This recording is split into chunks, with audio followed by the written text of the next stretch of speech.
Au nom du Club Conseil d'HEC Alumni, je vous remercie d'être venus nombreux, d'être venus à l'heure en tout cas. Le thème que nous abordons aujourd'hui, c'est la prise de risque. Comment prendre les meilleurs risques en s'inspirant des policiers de la BRI. On accueille Christophe Molmy, qui est le chef de la BRI, et Georges Salinas, qui est le chef adjoint de la BRI, qui vont vous présenter qu'est-ce que c'est que la BRI, son acronyme, son histoire. On va passer après à des questions qui vont être tirées d'articles challenge. Puis après, on va ouvrir avec vous. Le but du jeu, c'est que ce soit une interaction. Ce que je vous propose, c'est commencer par une présentation. Est-ce que Christophe, Georges, vous pourriez vous présenter? Bien. Bonsoir. Merci tout d'abord de l'attention que vous portez à ma brigade. Alors, la BRI, pour Brigade de Recherche et d'Intervention, a été créée en fait en 1964. La première intention de la préfecture de police à ce moment-là, c'était de créer une structure judiciaire qui prenait le problème des braqueurs à l'envers. C'est-à-dire qu'à cette époque-là, il y avait beaucoup de braquages de banques. Les braqueurs étaient identifiés, allaient en prison, ressortaient, recommençaient, recommençaient. Et un de nos aînés, François Lemoyle, s'est dit, mais après tout, on pourrait prendre le problème dans l'autre sens et se mettre sur les individus notoirement connus pour braquer et les monter en flag, comme on dit. C'est-à-dire de les interpeller juste avant ou juste après. Bon, il y a quelques années, on faisait plus volontiers juste après. Les choses sont devenues un peu plus délicates maintenant. Mais l'idée, c'est d'interpeller des malfaiteurs qui n'ont pas encore commis d'infraction, qui viennent juste de commettre une infraction. Voilà. Donc dès 1964, cette structure s'est organisée de cette manière, a eu de très beaux résultats et était connue, alors c'est un terme journalistique, sous le terme d'anti-gang. En 1972, comme vous le savez, il y a les attentats de Munich et l'Europe est un peu sidérée et les autorités, y compris les autorités françaises, se posent la question de savoir comment traiter le phénomène si ça arrive chez eux. Or en France, comme dans la majorité des pays d'ailleurs, il n'y a pas grand-chose à part les commandos militaires qui ne sont pas forcément formés pour ça. Il n'y a pas de force de sécurité intérieure dédiée à ça. Et que le préfet de police de l'époque se tourne donc vers le chef de la BRI en 1972 en lui demandant s'il peut essayer de créer une structure capable de faire front à des prises d'otages de ce genre. Et c'est ce qu'il fait, et donc il crée la brigade anticommando. Alors, c'est un terme un peu suranné aujourd'hui, mais la brigade anticommando, dès le début, consiste à avoir un noyau dur composé des membres de la BRI, enrichi d'autres fonctionnaires de la préfecture de police, pour être en capacité d'intervenir dans tous les cas de figure. Voilà, donc c'est une vieille maison. On a coutume de reconnaître que si aujourd'hui on devait créer une structure à Paris pour faire de l'intervention ou du judiciaire, on ne lui confierait pas nécessairement les deux missions, puisqu'on va en parler, elles ne sont pas nécessairement adossées.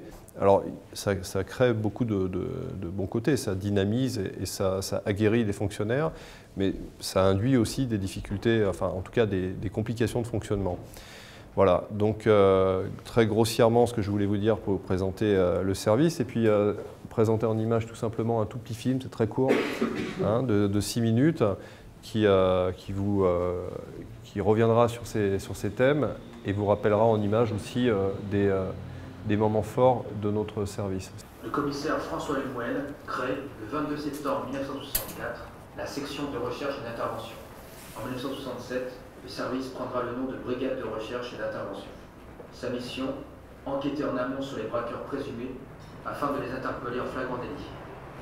En 1972, au lendemain de la prise d'otage sanglante des Jeux Olympiques de Munich, la préfecture de police crée alors la Brigade anticommando qui regroupe en cas de crise autour des policiers de la BRI des unités d'autres services parisiens. Après 4 mois de planque, la BRI libère le banquier Bernard Mallet, enfermé dans un pavillon du Plessis-Robinson. La BRI et la brigade criminelle obtiennent la reddition d'un preneur d'otages retranché pendant 8h30 dans l'ambassade d'Irak à Paris. Jacques Mérib, l'anti-gang met fin à sa cavale, hors de Clignancourt. À l'issue de 15 heures de négociation, les 4 terroristes se rendent à la police. À la sortie d'une banque, c'est la fusillade. Jean Frappe de la BRI et un membre du gang s'entretuent. Après le braquage de bijouterie, les 2 malfaiteurs sont poursuivis par la police en faisant usage de leurs armes. La BRI obtient leur reddition sans effusion de sang. La BRI interpelle à la défense le parrain corse Jean-Luc Germany, un des membres les plus recherchés du grand banditisme. Après Entre le massacre au sein de la rédaction de Charlie Hebdo qui fera 12 morts et l'assassinat d'une policière municipale à Montrouge, la BRI, avec le RAID, neutralisera le dernier djihadiste qui venait de tuer 4 otages dans une épicerie cachère, porte de Vincennes.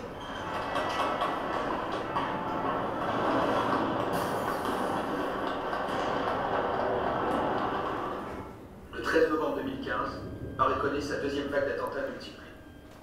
3 groupes de terroristes kamikazes, lourdement armés, provenant de Belgique, se coordonnent pour attaquer le Stade de France et tuer les clients de terrasses de café des 10e et 11e arrondissements et les spectateurs d'un concert rock au Bataclan. La BRI intervient rapidement. Après avoir évacué de nombreux blessés et rescapés, elle donne l'assaut sous un feu nourri et neutralise les 2 derniers terroristes qui détenaient encore de nombreux otages. La BRI, plus connue sous le nom d'Antigang, est l'une des brigades centrales de la direction de la police judiciaire parisienne. Elle mène de front lutte contre le grand banditisme et intervention en situation de crise. La BRI est le seul service qui allie mission de police judiciaire et mission d'intervention en situation de crise. Ses compétences variées font son originalité. Les enquêteurs détectent les malfaiteurs susceptibles de se livrer à des actes de banditisme organisé, les surveillent et les interpellent en flagrant délit. 1, 2, 3, 4, 5.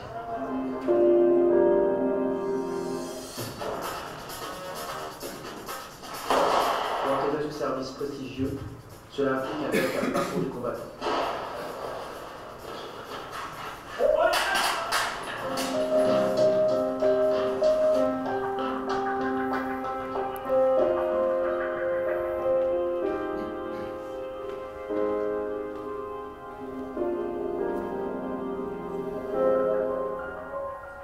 Un renvoi d'image de l'arrangement. Renvoi d'image qui a été positionné, soit renvoi d'image du drone, du hélicoptère, de caméra qui a été posée par la tête.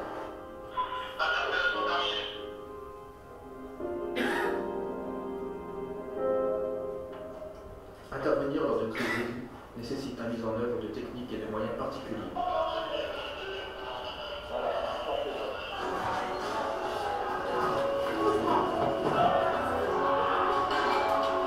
Quatre terroristes armés avec des armes longues et une grenade.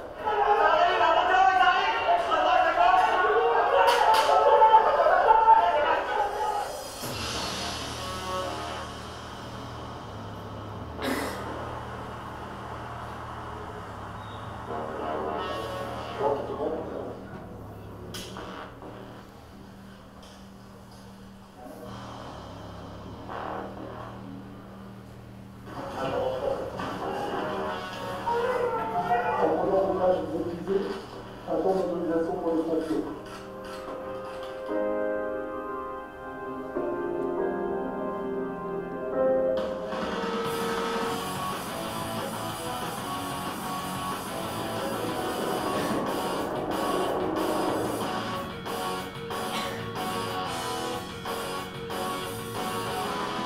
La BRI assiste d'autres services de police qui rencontrent des obstacles majeurs dans leurs enquêtes en réalisant des surveillances et des interpellations délicates au domicile de malfaiteurs dangereux.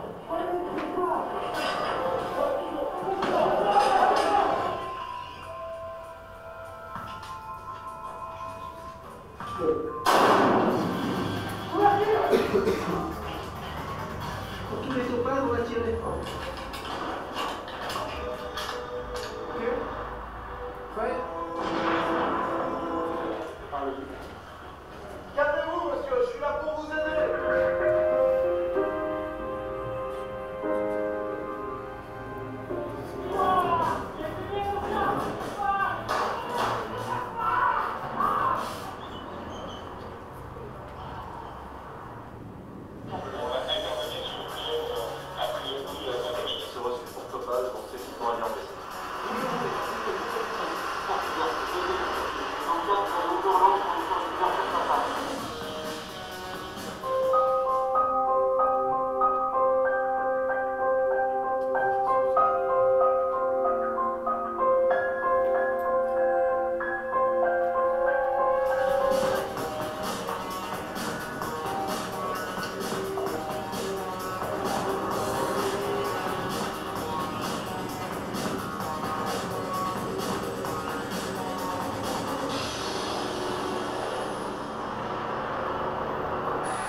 d'intervention rapide, composée de 8 hommes, dont 4 motards et compagnies moto, peut se projeter immédiatement et intervenir en cas d'urgence et fixer la situation. Chaque année, la BRI traite 20 à 30 affaires d'initiative. Elle intervient une dizaine de fois en formation anti-commando, procède à 160 arrestations à domicile. La BRI, l'unité la plus exposée de la police judiciaire, est plus que jamais à la pointe de la lutte contre le banditisme.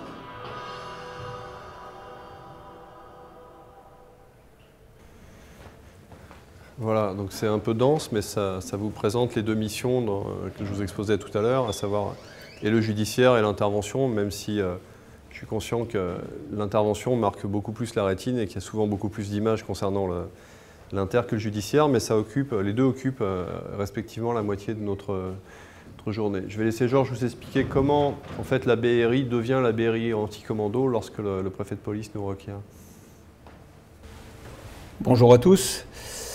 Donc un petit rappel historique que vous venez de voir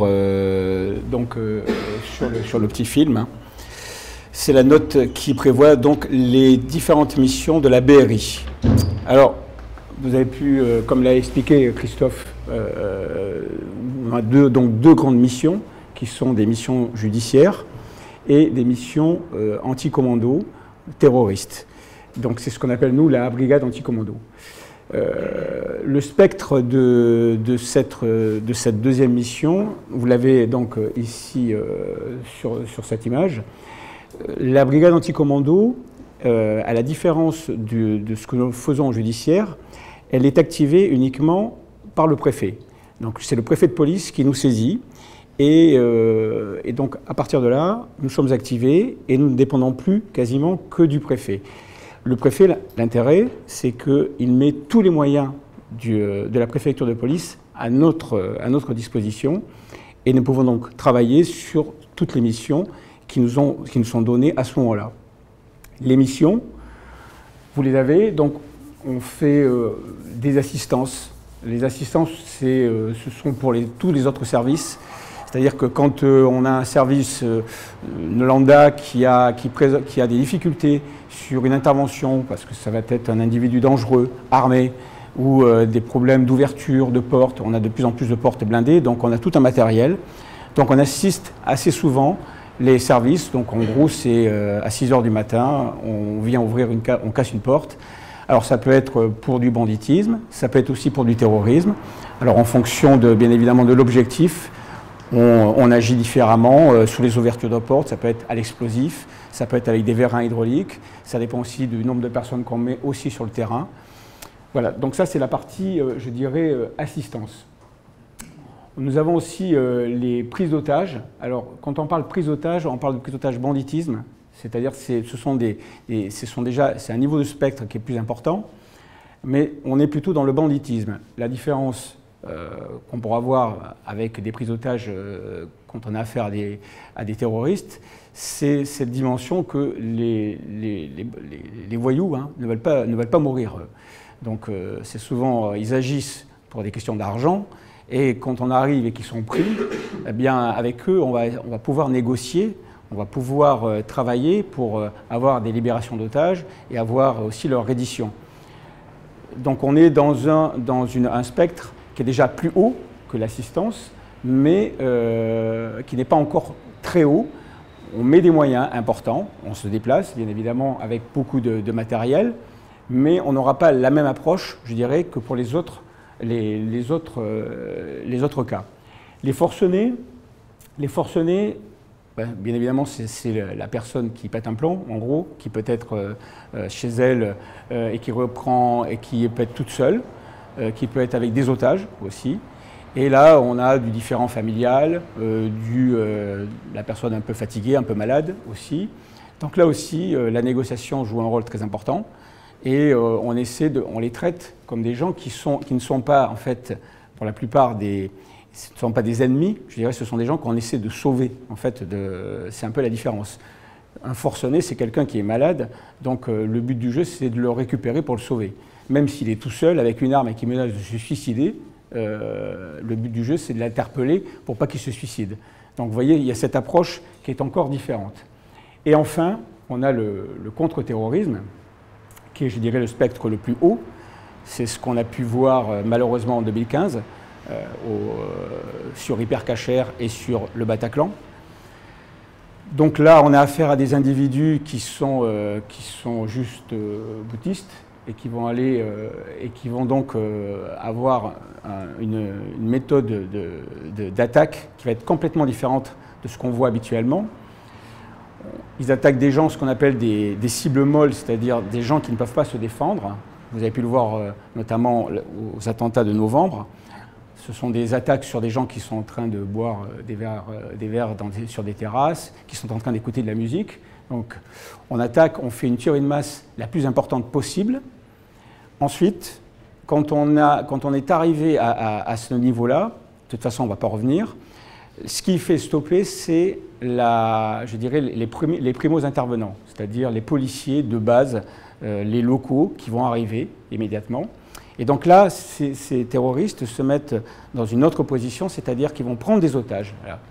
Mais les otages vont servir surtout à faire passer leur message, et ce n'est pas une valeur marchande. Je dirais qu'on ne pourra pas négocier, parce que de toute façon, on sait qu'ils ne vont pas les libérer, il y a de fortes chances qu'ils les tuent. Et le troisième paramètre, c'est qu'un terroriste, ça veut mourir.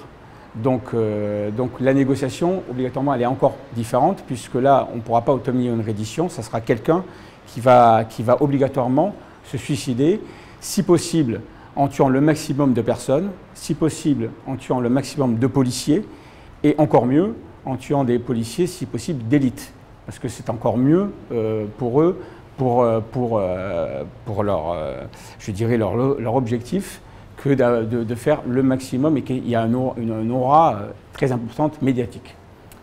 Voilà, donc ça c'était la présentation des missions. Alors rapidement, je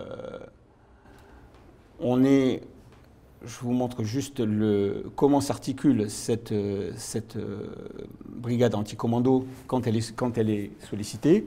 Donc on a un premier périmètre, bon, qui est un peu modifié d'ailleurs, qui n'est pas tout à fait à jour, mais nous sommes aux alentours de 170 opérateurs. Je dirais la pointe de la lance, c'est la BRI, avec 130 opérateurs, et nous sommes renforcés par des médecins de la brigade des sapeurs-pompiers de Paris, donc des militaires, et des dépiégeurs d'assaut du laboratoire central, qui sont des gens qui s'occupent de tout ce qui est explosif. Ils sont dépiégeurs, ils sont artificiers. Donc dès que nous sommes sollicités, c'est ce premier périmètre qui va agir dans un premier temps. Alors, on a un système de lames, que peut-être on expliquera plus tard. On n'envoie pas tout le monde, bien évidemment, d'entrée. Il y a donc des alertes, une alerte FIR, force d'intervention rapide, qui part en premier. Vous avez après une deuxième alerte de H+30, ce qu'on appelle, c'est-à-dire qui part 30 minutes après. Puis vous avez une troisième alerte qui part 1 heure après, et une quatrième alerte qui peut partir encore après.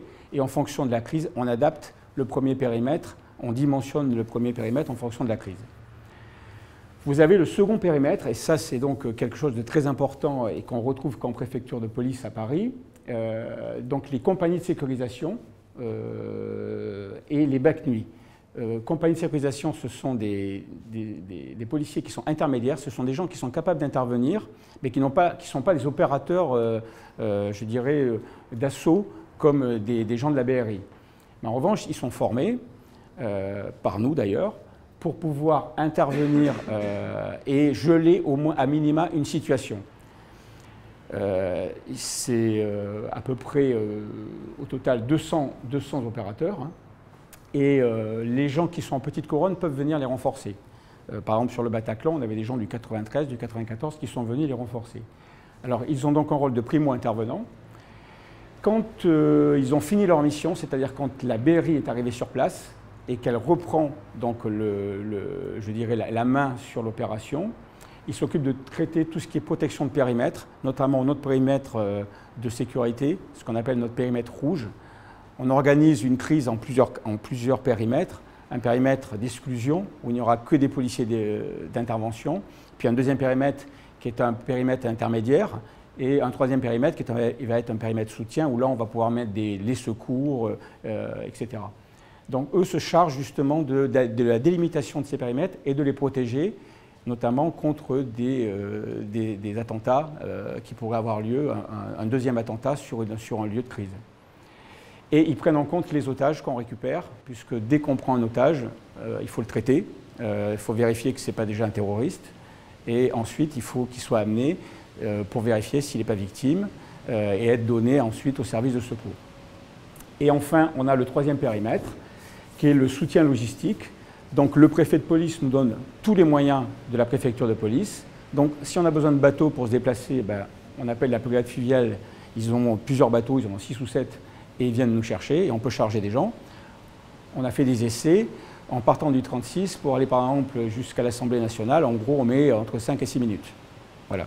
Donc il y a un intérêt, il y a eu une fan zone pendant l'Euro, on s'était rendu compte que c'était plus rapide de partir par bateau que d'y aller par les quais, qui sont bien bouchés actuellement. Vous savez pourquoi. L'appui technique de la direction technique, c'est-à-dire qu'elle nous met tous les moyens techniques pour monter ce qu'on appelle des PC opérationnels.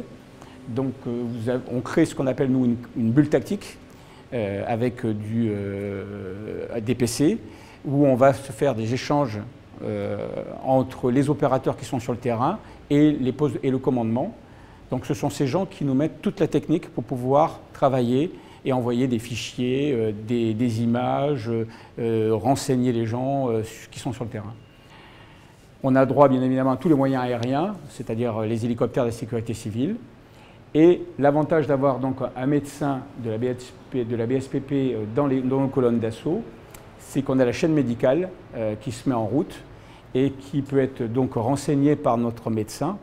Et donc, bien évidemment, ça va beaucoup plus vite. Voilà, et là, donc, ça représente à peu près encore une centaine de personnes. Juste pour revenir sur les différentes lames que je vous ai évoquées tout à l'heure, on a une intervention immédiate donc, de la direction de la proximité, c'est-à-dire les compagnies de sécurisation au bac nuit, dès qu'on a un événement. Dans un délai de 20 minutes sur place, vous avez une force d'intervention rapide de la BRI qui se déplace. Donc ces gens-là sont constamment équipés, sont en journée au bureau ou à l'entraînement équipés, et la nuit avec du matériel pour pouvoir se rendre sur le lieu de crise immédiatement en partant de chez eux. Et vous avez ensuite une BRI constituée après la FIR, donc ce qu'on appelle le H+30 qui part à une demi-heure, et enfin le reste de la BRI qui part dans l'heure. Voilà, j'espère que vous avez à peu près compris notre organisation. Une question que pas mal de gens me posent, c'est quoi la différence entre la BRI, le GIGN, le RAID? Est-ce que vous pouvez nous expliquer un petit peu, délimiter les territoires, les histoires, les différences que vous voyez? Christophe, Georges? Très rapidement, entre le GIGN et les 2 unités d'intervention police, c'est facile, parce que ça dépend des zones de compétences gendarmes-police. Au-dessus de 10 000 habitants, vous êtes dans une zone police, en dessous, vous êtes dans une zone gendarme. Donc par nature, le GIGN a vocation à intervenir dans les zones gendarmes et la police dans les zones police, avec des zones qui sont quand même attachées à la gendarmerie, comme par exemple les avions. Alors un avion dépend de la gendarmerie s'il est sur le tarmac, mais sans être attaché par la passerelle. Dès qu'il l'est, il est attaché physiquement à l'aérogare, donc il dépend de la police. Vous voyez, c'est parfois très compliqué. Mais voilà, on a quand même des zones police-gendarmerie qui demeurent depuis, je crois que c'est 1941, alors qui, au gré des populations, on réajuste les zones et on lâche des zones à la gendarmerie où on en reprend. Mais voilà comment ça s'organise. Au sein de la police, comme je vous le disais tout à l'heure, la BRI finalement était la première unité d'intervention en France, a ouvert la voie. En 1985, et au début, était donc la seule, avait une compétence nationale, voire internationale, puisque en 1978, nos aînés sont même allés jusqu'à La Haye, au consulat de France, pour délivrer des employés qui étaient pris en otage dans le consulat, parce qu'il n'y avait pas beaucoup d'unités à cette époque-là dans toute l'Europe. Et puis au gré du temps, des GIPN se sont créés un peu partout en France, et puis la compétence de la BRI s'est rétrécie pour ne plus concerner que Paris. Et entre-temps aussi, vous avez le RAID qui a été créé en 1985, avec une partie des effectifs de la BRI d'ailleurs, qui se sont retrouvés à Bièvre, se sont enrichis d'autres personnels et ont créé l'unité nationale qui s'occupe du reste de la France. Et la BRI est restée compétente sur Paris, qui est une sorte de garde prétorienne, parce que, à la différence du RAID et du GI, qui ont vocation à être projetés partout en France et qui peuvent tous partir, par exemple à Marseille ou à Strasbourg, nous, on ne bouge jamais de Paris. Vous imaginez bien que, vu les intérêts qu'il y a à Paris, que ce soit institutionnel, même au niveau international, avec des représentations, la population et le reste, il faut nécessairement qu'une force reste sur Paris. Voilà. Quand on a commencé à travailler ensemble en juin 2016, que vous avez précisé un certain nombre de cas, on s'est rendu compte, je me suis rendu compte d'une proximité entre les stratégies comportementales de vos équipes, de vous-même, et de certains dirigeants innovants qui sont face à l'inconnu. Donc déjà, je voulais vous remercier puisque c'est rare de vous avoir tous les deux ensemble. Est-ce que vous pourriez, parce que moi je commence à vous connaître un petit peu, mais présenter vos parcours, qui sont des parcours différents, géographiques, fonctionnels, pour que, au niveau des camarades HEC, on puisse se faire une petite idée, s'il vous plaît. Et pour ce qui me concerne, moi j'ai suivi un recrutement externe, donc la fac et le concours, et je suis rentré directement à Saint-Cyr, au Mont d'Or. On avait dès notre promotion une obligation de passer en commissariat. Finalement, ce n'est pas une mauvaise idée parce que ça permet de découvrir le travail de commissariat, sachant que j'étais depuis toujours attiré plutôt par la police judiciaire. Donc j'ai fait 2 ans en commissariat en région parisienne. Ensuite, je suis parti à la BRI de Marseille. Alors, ça permet d'ailleurs de faire un pont avec une question que vous risquez de me poser. Il y a d'autres BRI en France, mais qui ne travaillent que sur l'exception judiciaire du travail et ne font pas d'intervention. On aime bien faire les choses compliquées dans la police. Hein, ça devient illisible à force, je suis conscient. Mais... Donc je suis parti à la BRI de Marseille, où j'ai fait le début de ma carrière en police judiciaire, où je ne faisais que du judiciaire, donc que de la filature, surveillance et flag. J'ai poursuivi le CRB, l'Office central de répression du banditisme, pendant 7 ans, je crois. Et puis ensuite la PJ à Versailles, un autre office central, mais qui travaillait sur des affaires criminelles. Après un passage en cabinet à l'unité de coordination des forces d'intervention, puisqu'il y a une unité de coordination pour harmoniser le travail entre le RAID, le GIGN et la BRI. Et au sortir, on m'a proposé la BRI Paris, que j'ai évidemment accepté. Georges, vous avez été opérateur BRI avant de revenir et de redevenir le numéro 2 de la BRI. Voilà, moi je suis issu du concours interne et j'ai été officier dans un premier temps. J'ai fait quand même presque 17 ans, 18 ans de carrière d'officier. Et la particularité, c'est que je suis passé dans le service où je suis actuellement comme adjoint, comme officier, et j'ai même été chef d'un groupe opérationnel. À la suite, je suis parti comme commissaire, où là j'ai intégré, comme Christophe, des commissariats de sécurité publique, où on apprend d'ailleurs pas mal de choses, et c'est vraiment très intéressant. Et je suis revenu en police judiciaire au bout de 4 ans pour intégrer la brigade des stupes de Paris, où je suis resté pendant 3 ans. Et après la brigade des stupéfiants, on est venu gentiment me proposer de devenir adjoint à la brigade de recherche et d'intervention, ce qui était une première, puisque c'était la première fois qu'un officier qui avait été à la BRI revenait en tant que chef, en tout cas, chef adjoint en tout cas. Et bien évidemment que j'ai accepté. J'étais parti pour un petit bail de 2-3 ans, puisqu'en général, on essaie de ne pas rester, de ne pas trop s'encryster, je dirais, dans les mêmes postes. Et puis les événements ont fait que finalement, on est resté, je suis resté, et maintenant ça fait 5 ans que j'y suis.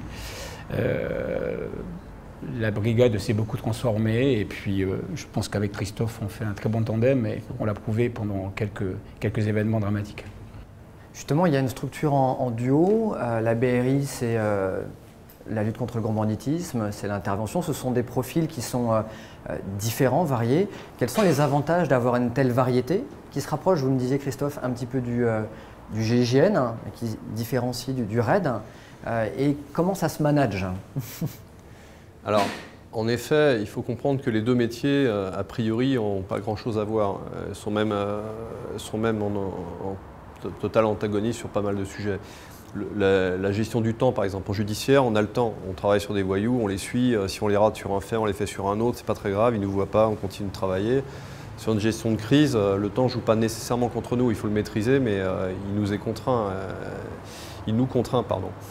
La manière de fonctionner aussi n'est pas tout à fait la même. Nos collaborateurs dans les groupes opérationnels en judiciaire, on leur apprend très jeunes d'avoir de l'initiative, d'être capable de se reconstituer sur le terrain, d'avoir de l'autonomie. Lorsqu'on les place, leur chef de groupe les place, où ils se placent eux-mêmes d'ailleurs la plupart du temps à un endroit pour surveiller, s'ils sont gênés par un camion, ils ne demandent pas quoi faire. Ils se déplacent d'eux-mêmes. Pareil sur un dispo d'interpellation. Finalement, la fonction prime souvent sur le grade et c'est celui qui est le mieux placé qui va donner le top et qui va avoir l'ascendant parce qu'il voit ce qui se passe. Donc, dans la partie judiciaire, on va rechercher des profils de gens qui ont des fortes personnalités, qui sont capables d'être très autonomes et qui le recherchent d'ailleurs et qui s'épanouissent, qui se déploient dans leur travail. L'intervention, c'est un peu différent. On confine aux paramilitaires. Et là, on a besoin de prendre des décisions sommitales qui sont ensuite répercutées dans les groupes et on fonctionne non pas par individu mais par colonne. Donc là, les gars sont en colonne, ils savent travailler ensemble en un seul mouvement et il n'y a pas trop de place à l'initiative finalement. Il faut que les gens aient confiance les uns avec les autres et qu'ils fassent un seul corps. Donc on n'est pas du tout sur les mêmes ressorts. Ce qui induit d'ailleurs que sur les recrutements, ça nous pose parfois des difficultés parce que il nous arrive de voir des personnes, des collègues passés qui ont un très fort potentiel sur l'intervention. On va caricaturer en disant on peut avoir un garçon qui fait 2 mètres, qui est pilier de rugby, qui est très solide, qui a une appétence pour l'inter, mais dont on ne saurait rien faire sur le terrain en judiciaire parce que première surveillance, il serait tout de suite détronché, comme on dit chez nous. Et inversement, on a des garçons qui sont très doués pour le judiciaire, qui ont la vista, qui sont bons sur le terrain, mais qui ne vont pas avoir les compétences physiques. Donc il faut réussir à trouver cet équilibre lors des recrutements, sachant que je ne suis pas certain qu'on arrive toujours à avoir du 50-50. On a un équilibre imparfait à trouver, mais on arrive quand même.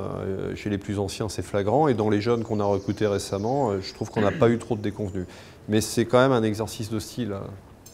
Quel bénéfice il y a à avoir cette richesse plutôt qu'un, pour l'effort d'intervention, une pure formation paramilitaire? Eh bien, bon, ça n'engage que moi, mais encore que je sais que Georges est d'accord avec moi, je pense que le judiciaire nourrit l'intervention et pas nécessairement l'inverse.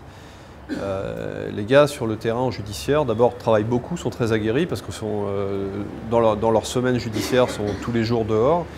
Donc il n'y a pas d'inactivité, hein, il n'y a pas que de l'entraînement, ils sont sur le terrain.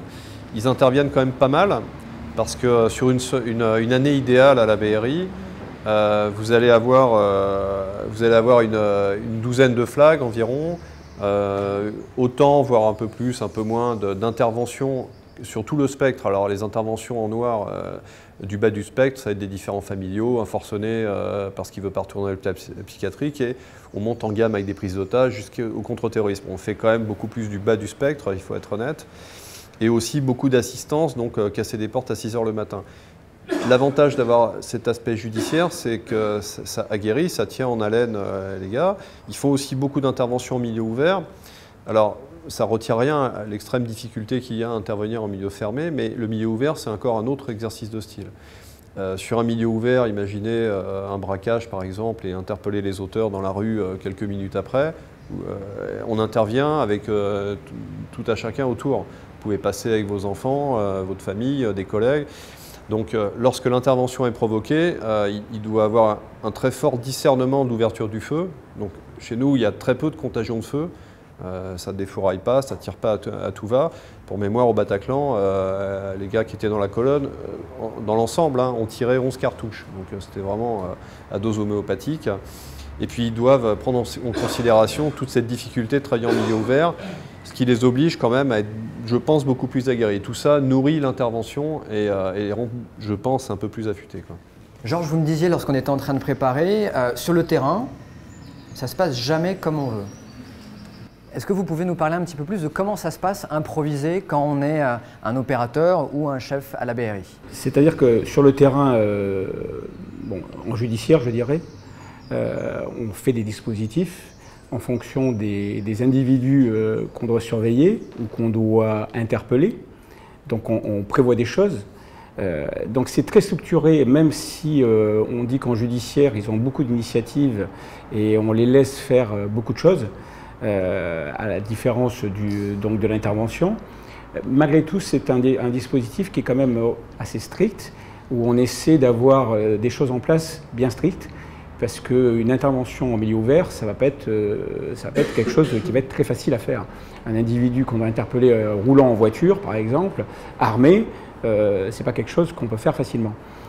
On prévoit des dispositifs donc d'interpellation, c'est le haut du spectre, je dirais, du judiciaire, suite à un flagrant délit, par exemple.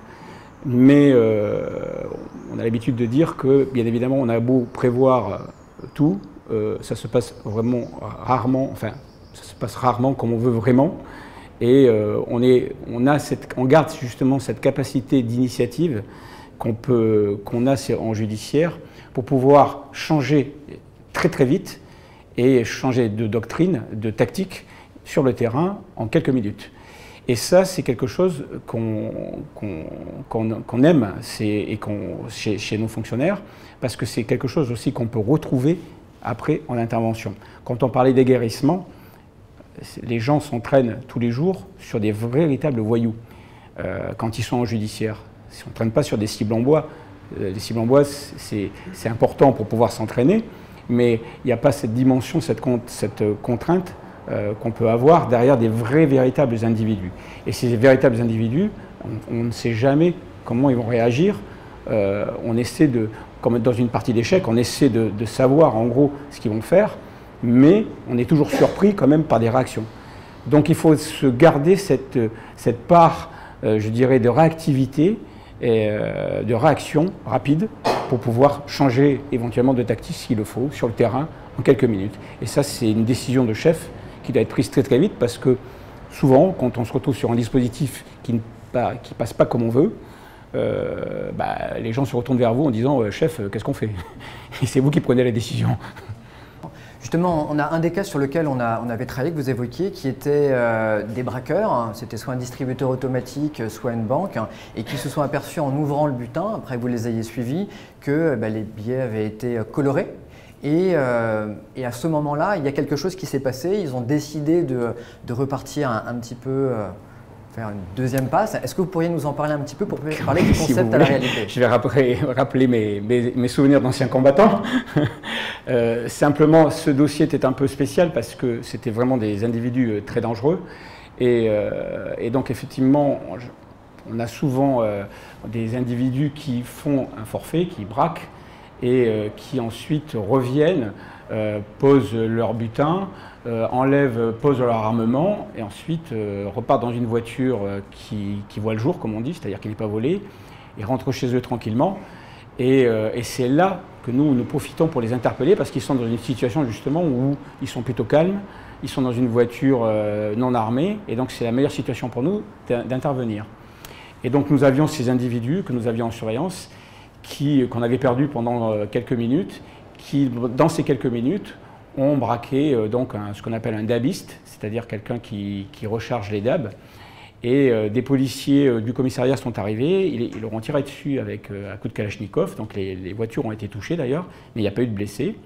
Et ces individus sont revenus à l'endroit où se trouvait leur voiture relais, ce qu'on appelle, c'est-à-dire leur voiture qui voit le jour. Et il y avait un box où ils avaient l'habitude de ranger tout leur matériel, y compris la voiture volée. Donc on avait fait notre dispositif sur place, on les a vus revenir, on les a vus déposer les cassettes qui étaient effectivement remplies de liquide qui colorait les billets. Et on s'est dit, bon, ils vont remonter dans la voiture, ils vont se déséquiper, remonter dans la voiture, et puis on va pouvoir les interpeller. Et là, on s'est rendu compte qu'en fait, comme l'argent avait été sali, ils avaient décidé de repartir à l'assaut sur un autre objectif. Et on a vu ces gens-là donc se repréparer devant nous, garder leur équipement, garder leurs armes, remonter dans la voiture et prêts à repartir. Et donc là, il a fallu décider immédiatement de faire une interpellation. Donc c'est quelque chose qu'on a décidé en quelques secondes.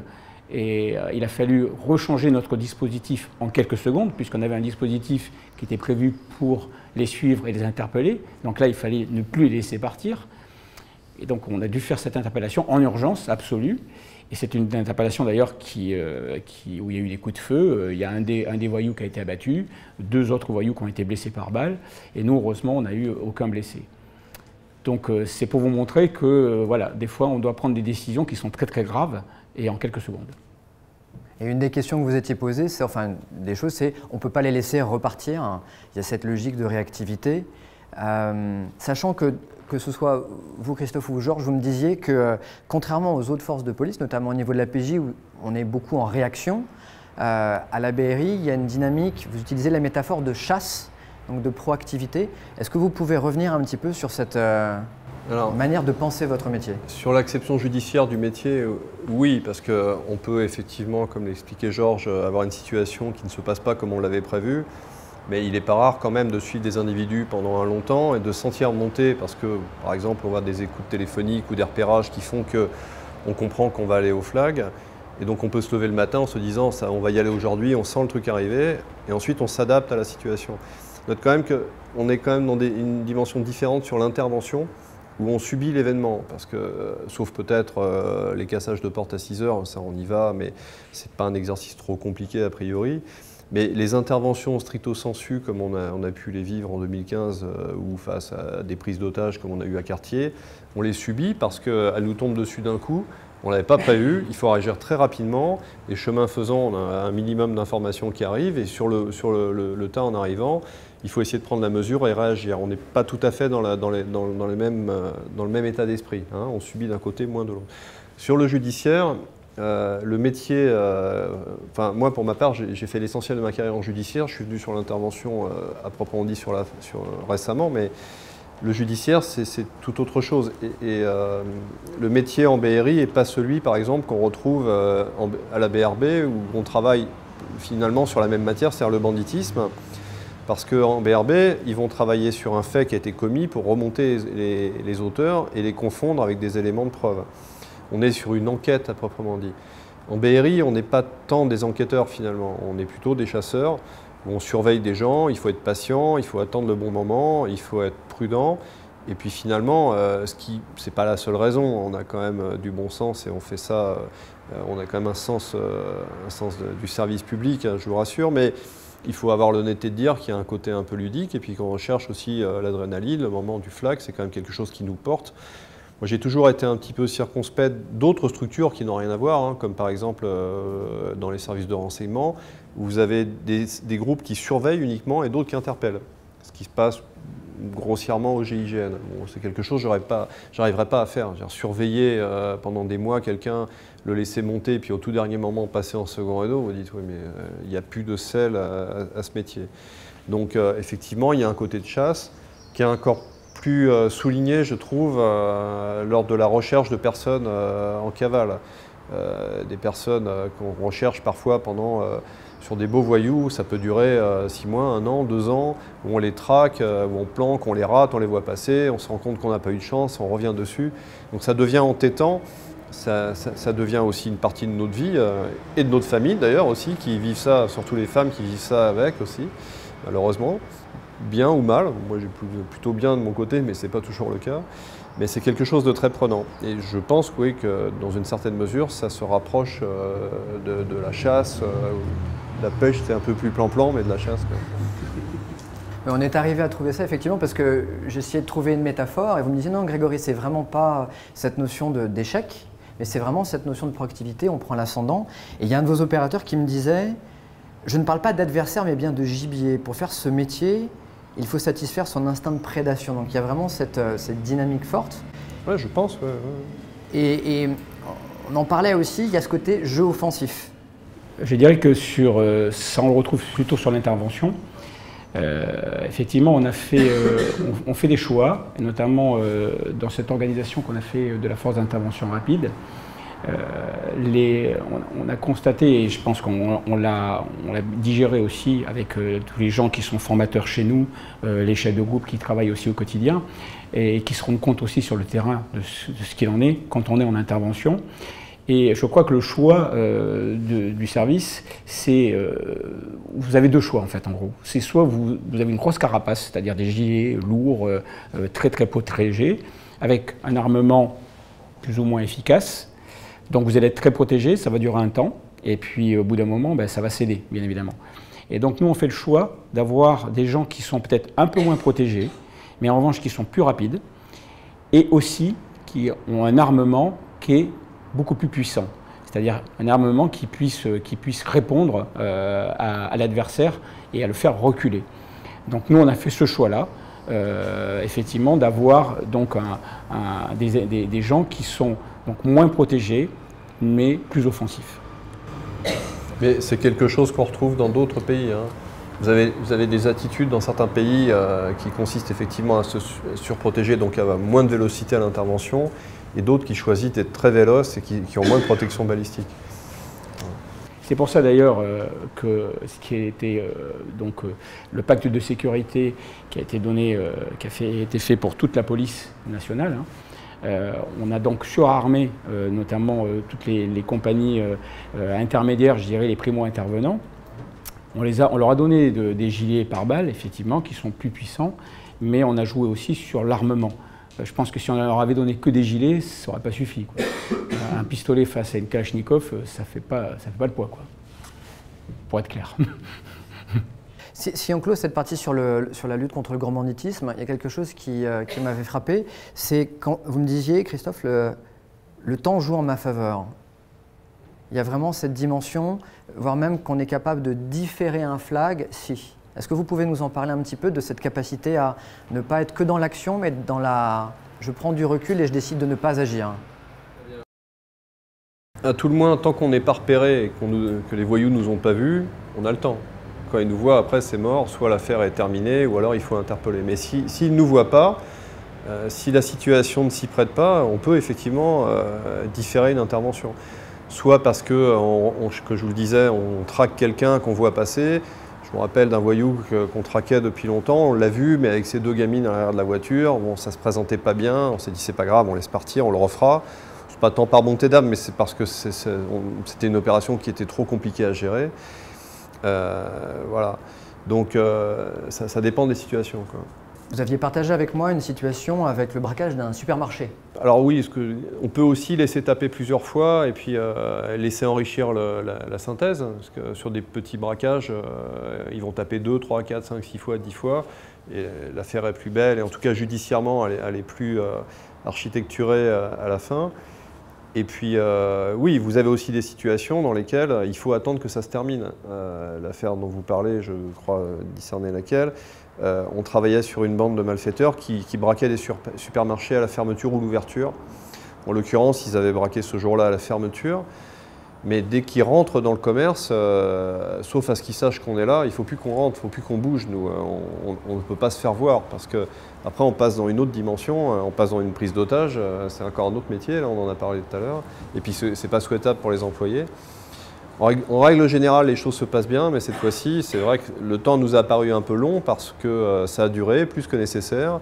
À un moment, on a entendu hurler des caissières. Bon, en définitive, ils leur tiraient les cheveux. Enfin, c'est pas allé plus loin, fort heureusement. Mais on ne peut pas bouger, on peut pas intervenir. On a même eu une somme de choses qu'on ne peut pas imaginer qui se sont passées sur le même fait. On a un quart PS, un quart police secours de fonctionnaires de police qui sont arrivés, qui sont venus mettre les mains en coupe. L'un d'entre eux est venu mettre les mains en coupe sur la vitrine et est reparti. Donc on s'est dit bon, est-ce qu'ils ont vu quelque chose? On a essayé de scanner les fréquences, mais on était loin. À l'époque, on était en office central, on était à Rennes, à côté de Rennes, donc on était loin de nos bases. Et puis en fait, c'était des fonctionnaires qui voulaient faire des courses, ils sont arrivés, ils ont pensé que c'était fermé, ils sont allés regarder, ils ont vu. Donc comme quoi il faut attendre, il ne faut pas se manifester, il ne faut surtout pas leur dire à eux qu'on est là. Donc voilà, donc il faut attendre. Et en définitive, ils sont ressortis et on les a interpellés, d'ailleurs pas à Rennes, parce qu'on n'a pas réussi à les faire à Rennes. Ils ont repris la route et on les a fait à Caen, donc beaucoup plus tard. Voilà, mais il faut avoir, autant que possible, il faut avoir l'intelligence de la situation, du moment, du terrain, et quand les conditions ne sont pas requises, il ne faut pas intervenir.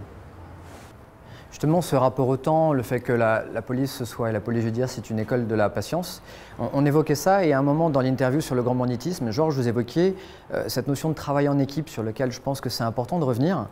Et vous me donniez l'exemple du Bataclan, sur lequel plein de choses ont été dites par plein de personnes, peut-être que vous voudriez partager, cette complémentarité, ce mode de fonctionnement que vous avez eu entre les unités, entre vous, vos médecins, le reste des forces médicales et aussi vos collègues du RAID.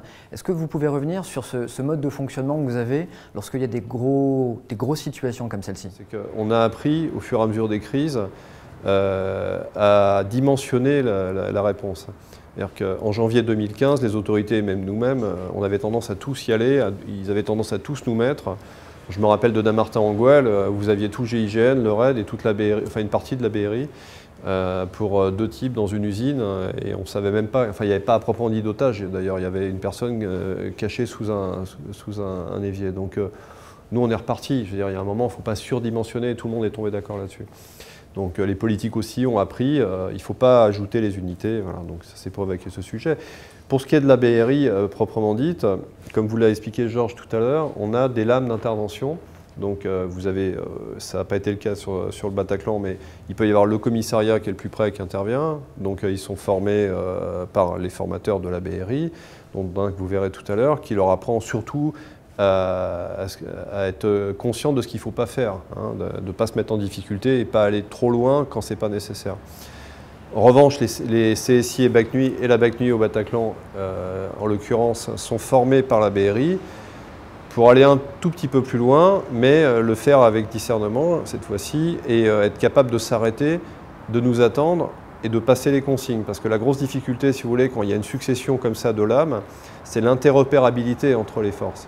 À Nairobi, par exemple, il faut savoir que la majorité des morts qu'il y a eu dans les forces d'intervention, en fait, sont dues à des tirs amis, c'est-à-dire qu'ils se sont tirés dessus entre eux parce qu'ils ne se sont pas coordonnés, ils sont arrivés, ils se sont encaissés. L'interopérabilité avec la BAC Nuit était importante, donc ils sont intervenus.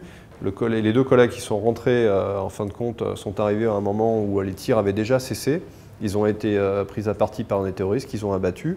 Ensuite, ils se sont figés, ils nous ont attendus. La lame de la FIR dont vous parlez Georges tout à l'heure, ce qu'on ne vous a pas précisé peut-être tout à l'heure, c'est que c'est un gros investissement pour nos collaborateurs parce qu'en journée, bien sûr, ils peuvent partir tout de suite sur une crise, mais le soir et le week-end, jour férié, ils rentrent chez eux avec le matériel, avec l'armement y compris. C'est la condition sine qua non pour ne pas repasser au service équipé, se retrouver sur la crise et réduire les délais d'intervention. Donc ils sont arrivés très très vite, ils ont pris en compte la situation, et rejoint ensuite par ce qu'on appelle le H+30, c'est-à-dire l'alerte qui va s'équiper au service et qui doit partir une demi-heure après. Donc on a eu une succession de couches comme ça qui sont venues s'ajouter, et la difficulté dans ce genre d'opération, c'est de passer les consignes, que l'information circule bien, et qu'ensuite tout s'intercale convenablement, quoi. Voilà. Alors, par rapport à ce que vous souleviez aussi par rapport aux victimes, dans les crises qu'on a vécues, même à l'hypercachère d'ailleurs, et avec nos aînés, finalement on était sur des prises d'otages où les forces d'intervention devaient intervenir à un moment, obérer la menace, neutraliser les terroristes ou les preneurs d'otages et faire sortir les otages. On peut penser par exemple à Marignane avec cette intervention du GIGN qui est une très belle intervention, mais ils sont rentrés dans l'avion, les terroristes étaient à droite, les otages à gauche, ils les ont fait sortir après, voilà. Lorsque nous sommes arrivés au Bataclan, le problème c'est que, d'abord on n'a pas su tout de suite, c'est un autre souci que les terroristes étaient là, mais surtout on s'est retrouvé avec une fosse qui était remplie de blessés. Alors, il y avait beaucoup de morts malheureusement, mais il y avait aussi beaucoup de blessés, de personnes valides dont on ne savait pas s'ils étaient blessés d'ailleurs aussi, mais beaucoup de blessés. Et notre métier a priori c'est pas de secourir les blessés, on a un médecin dans la colonne, mais nous on n'est pas là pour secourir les blessés. Et entendez que tant que nous on n'a pas réglé la crise, les pompiers, les services de secours ne rentrent pas. Donc on a dû faire face à une situation pour nous qui était nouvelle, qui dans une certaine mesure était nouvelle pour beaucoup de forces d'intervention, parce qu'on a débriefé avec beaucoup d'entre elles et qui nous ont expliqué qu'eux-mêmes n'avaient pas été confrontés à ça, n'avaient pas essayé de réfléchir, comme nous avant, hein, à ce qu'on pouvait faire. Et donc on a fait de l'empirisme, hein, on a nettoyé la salle du bas pour ensuite faire sortir les personnes valides, faire rentrer des collègues de sécurité publique, de commissariat, qui ont sorti les blessés, y compris sur des barrières Vauban, des barrières en métal, et faire une noria pour amener les blessés jusqu'aux médecins et aux sapeurs-pompiers qui les ont médicalisés après ou envoyés dans les hôpitaux. Ça nous a conduit à avoir une réflexion plus avancée et à se demander comment faire pour être plus performant. Et on a créé avec la BSPP, avec la Brigade des sapeurs-pompiers de Paris, ce qu'on appelle des groupes d'extraction de blessés. Donc ce sont des pompiers, en moyenne 3, qui sont équipés lourds, donc qui ont des casques balistiques et des gilets, ils ne sont pas armés. Et autour d'eux, un petit groupe de fonctionnaires qui sont formés par nous, qui sont soit de la CSI BAC Nuit, voire de la BRI stricto sensu si les conditions s'y prêtent, et qui font un peu la tortue autour des pompiers pour aller chercher un blessé, le sortir, voire même, si on n'a pas le choix, de le médicaliser. On a même réfléchi avec eux à l'hypothèse d'être obligé d'amputer par exemple une personne qui était immobilisée. On n'a pas d'autre choix que de le sortir comme en l'amputant. Donc voilà, donc ce sont des problématiques pour lesquelles on a finalement compris qu'on n'était pas préparé en étant face à elles, hein, comme dans beaucoup de crises, avec d'autres services d'intervention avec lesquels on a débriefé, qui ont mis le doigt sur des problématiques qu'on a ensuite exploitées. On a poussé ça plus loin d'ailleurs, pour faire très court, en réfléchissant avec les sapeurs-pompiers sur la problématique du terrorisme vertical. C'est un terme développé par les Américains, mais qui consiste à dire, en définitive, à décrire une situation dans laquelle des terroristes arrivent, tirent sur un rez-de-chaussée, mettent le feu et ensuite montent dans les étages en continuant à perpétrer des massacres. Alors là, c'est un problème encore plus compliqué, c'est que les pompiers ne voudront jamais aller éteindre l'incendie. Nous, on ne peut pas rentrer, parce que dans un milieu en feu, on ne peut pas rentrer. Donc là aussi, il a fallu développer des concepts avec eux. Notamment l'hypothèse d'un robot lanceur d'eau qui est devant la colonne, piloté par un pompier, les collègues derrière équipés en NRBC qui protègent aussi des fumées, et créer un corridor pour avancer, éventuellement aller chercher des blessés ou intervenir. Vous voyez. Donc en définitive, ce sont les crises les crises les plus graves, hein, auxquelles on est confronté, qui font aussi avancer l'intervention. Mais je pense que vous parliez de ça, ces deux missions qui sont finalement l'intervention stricto sensu, qui est plutôt notre métier, et le secours aux victimes, qui est plutôt celui des pompiers, qu'il faut parfois être capable de conjuguer. Cette synergie, je pense qu'on la retrouve à la préfecture de police, hein, parce que c'est vraiment un cas à part, hein, de voir cette implication, je dirais, entre les services de secours et les services d'intervention. Je veux dire, c'est quelque chose qu'on ne voit nulle part, et on est même l'exemple pour beaucoup. On est beaucoup plus écouté par ces équipes quand on leur parle de vive voix, quand elles vous sentent et quand elles vous voient agir à leur côté, que ce soit dans des missions grand banditisme ou quand vous étiez avec Christophe au Bataclan. Comment ça se passe, cette gestion de proximité? Comment ça s'est passé le poste avancé, la relation avec Christophe, avec comment dirais-je, le chef de la négo me disait qu'il était rentré puis ressorti, parce que c'était... Je préfère vous laisser ces mots. Pour ma part, en tout cas, je ressens mieux les choses en étant sur le terrain. Donc il est évident que quand je suis arrivé, moi je suis arrivé après Christophe, hein, sur le Bataclan, puisque je suis arrivé avec, je dirais, le H+30. Christophe était déjà dans le bain, malheureusement, sur le Bataclan. On doit s'organiser, et je pense que pour pouvoir s'organiser et avoir une stratégie, il faut qu'on soit là. Ensuite, vous êtes avec vos chefs de groupe, avec vos gars qui sont là.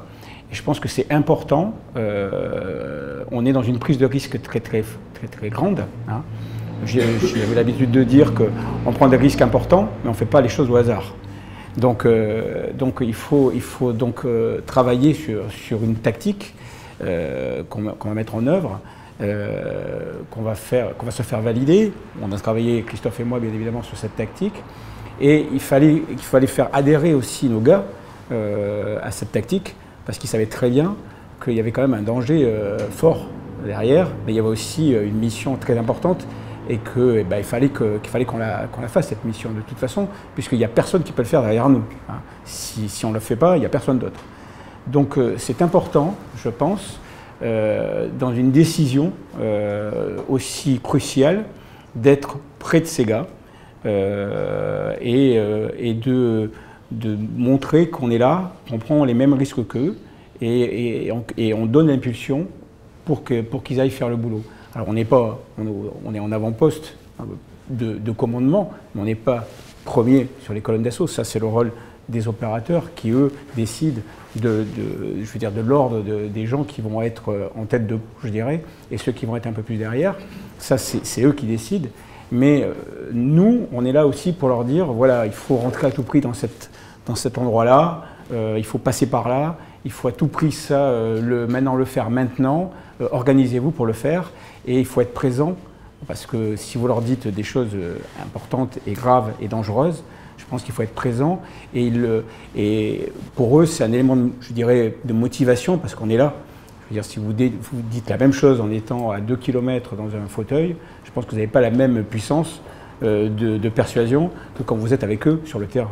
C'est ce que vous me disiez, même à la radio, je préfère être là, leur parler, Exactement. Contrôler à la main. Exactement, on a des fréquences radio, bien évidemment, pour parler entre nous, mais on était tellement dans le bain qu'il était, pour être sûr que les choses passent, on préférait réunir les responsables des groupes pour faire, je dirais, à chaque fois un timing, un briefing rapide de la situation et des missions qui devaient être faites dans la foulée.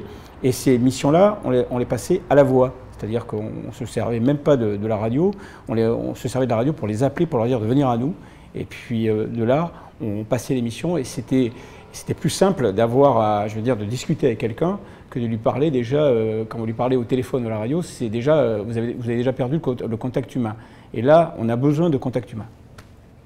Donc là, là-dessus, vous pouvez juste redessiner, Christophe, les espaces. Il y avait le PC avancé, vous avez eu votre chef négo qui est venu, qui a échangé avec vous. Vous interagissiez aussi avec les forces politiques, et coordonniez aussi les forces médicales. Comment est-ce qu'on pourrait résumer en fait cette gestion de l'espace que vous avez eue et qui peut être dont il peut être intéressant de s'inspirer? Bon, déjà, nous, on n'a pas coordonné les forces médicales. C'est un autre métier, c'est les sapeurs-pompiers. Ça, nous, on ne l'a pas fait. On autorise simplement à un moment les services de secours à entrer ou pas pour aller chercher les blessés. Dans des crises comme ça, mais c'est tellement atypique, c'est une crise qui est vraiment à part, le Bataclan. Mais comme le dit Georges, c'est difficile de prendre la mesure des choses quand on ne rentre pas dedans. C'est tellement indescriptible, mais maintenant qu'en étant dehors, on ne peut pas comprendre ce qu'on peut nous expliquer à la radio, donc il faut y aller, quoi. Et puis ensuite, chacun a son rôle. Ce que vous disiez Georges, c'est-à-dire que vous avez des officiers qui sont chefs de colonne. C'est à eux d'organiser la colonne et de mener l'assaut. Ce n'est pas les chefs de service qui le font. Nous, on est là pour effectivement prendre des décisions. Il faut les porter. Donc à un moment, en effet, il faut aller voir, c'est ce qu'on a fait, le préfet de police, qui était l'autorité sur place, et le directeur de l'APJ, pour leur dire à un moment, voilà, nous on considère que la moins mauvaise solution c'est de passer à l'assaut. On va pas passer la soirée sur le Bataclan, mais il s'agissait d'un couloir, donc à un moment, soit on rentre et on prend un minimum de risque, mais on en prend nécessairement.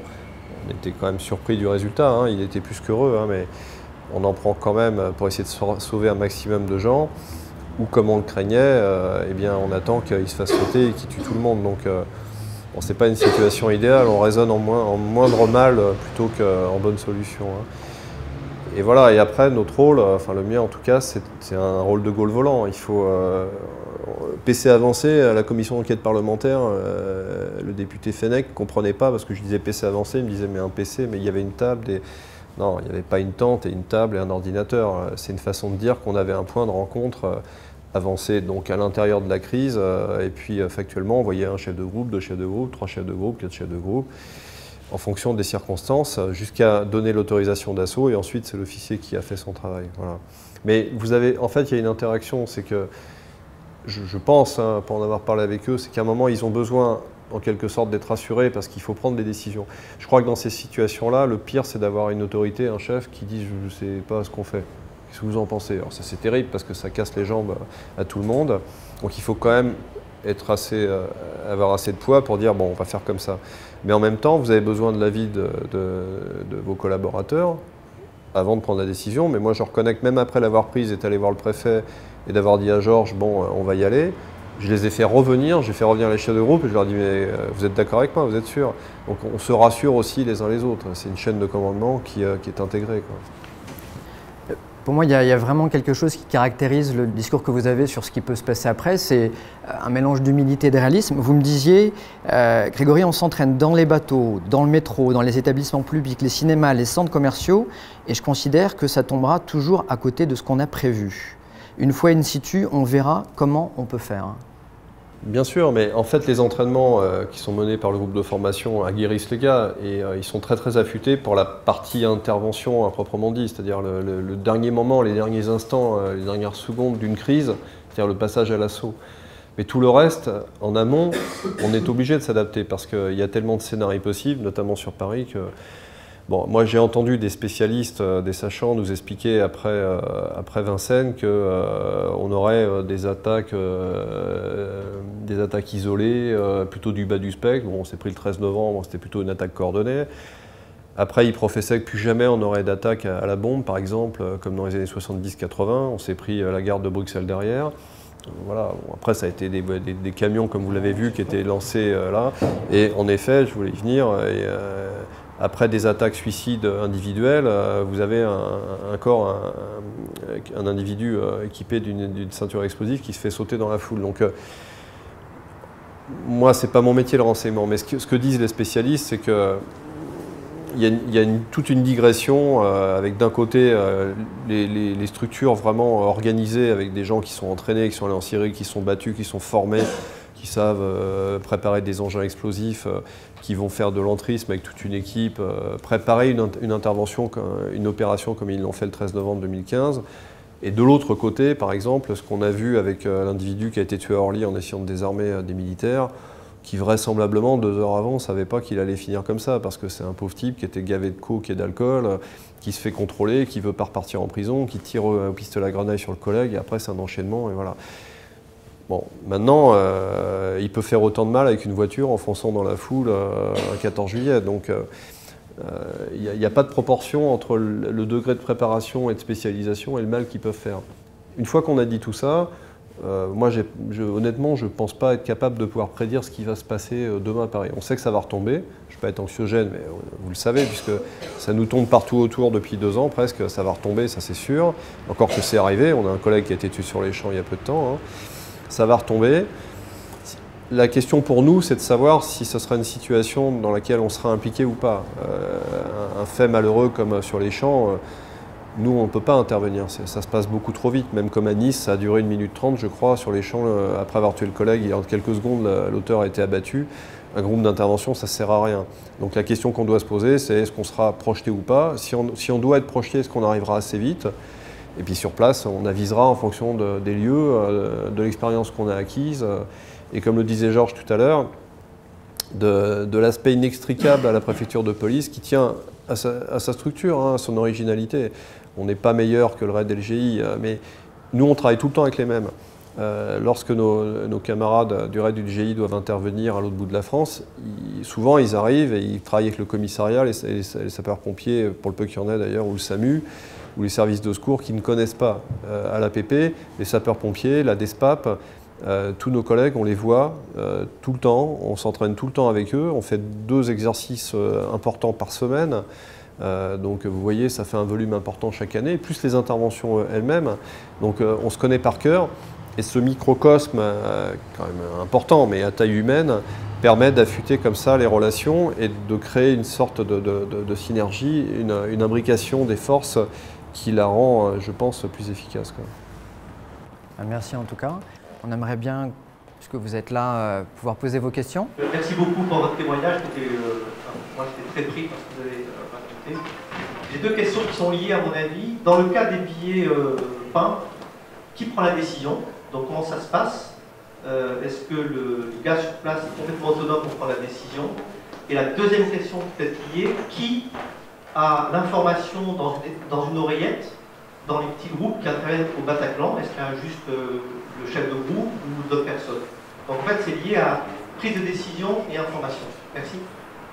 Alors pour la première, je vais répondre, c'est notamment sur celle des billets tachés. Donc la décision, elle est prise, je dirais, au niveau le plus haut du terrain, de ceux qui sont sur le terrain.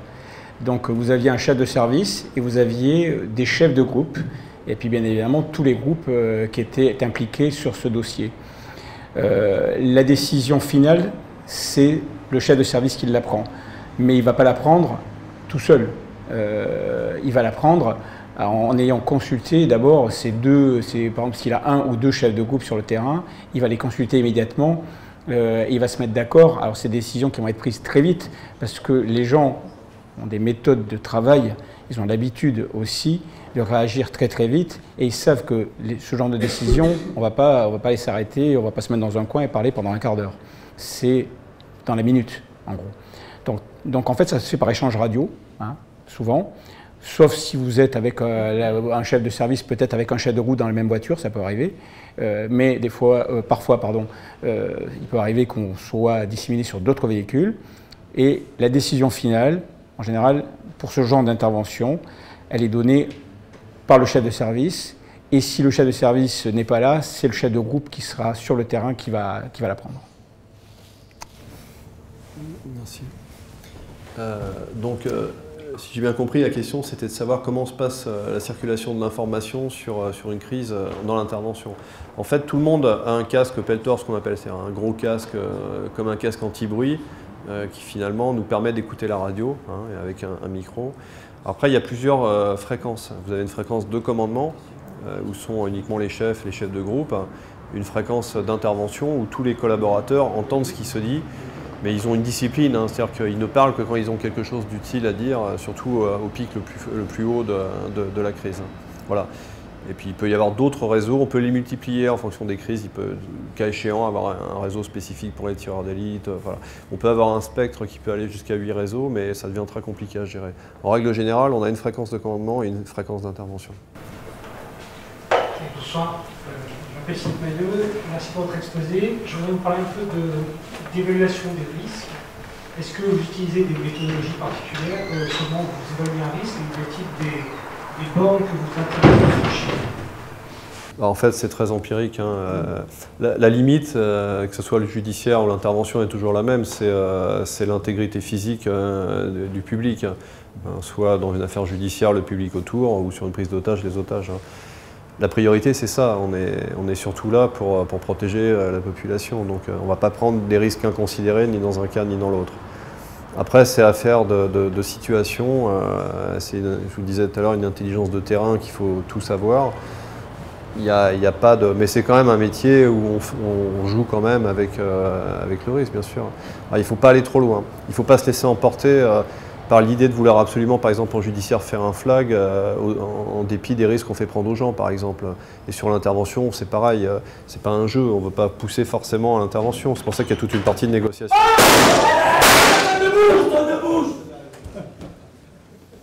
Libération de l'Île-de-France! Les mains sur la tête! Tout le monde les mains sur la tête! Dépêchez-vous! Vite! Dépêche! Dépêchez-vous! Les mains sur la tête, là! Arrête de rigoler! Mets les mains sur la tête! Bon, évidemment, ils ont l'air méchants, mais ils ne le sont pas. Gardez les mains sur la tête! Les femmes, vous cachez vos cheveux! Tout de suite! Les cheveux! Tout de suite! Cache tes cheveux!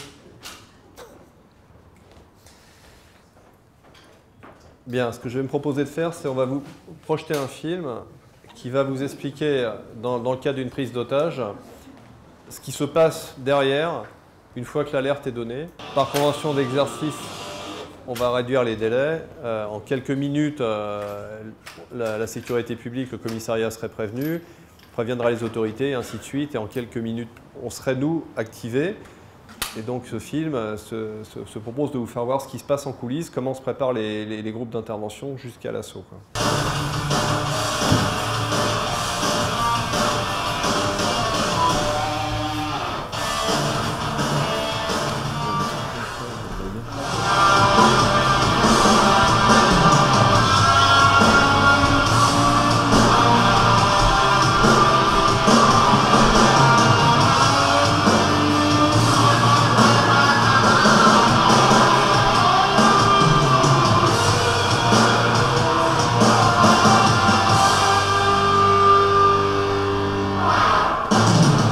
Mettez les mains sur la tête! C'est pas fini! Mettez les mains sur la tête! Allez! On dépêche! On a besoin de pognon! On a besoin de fric pour mener à bien notre action!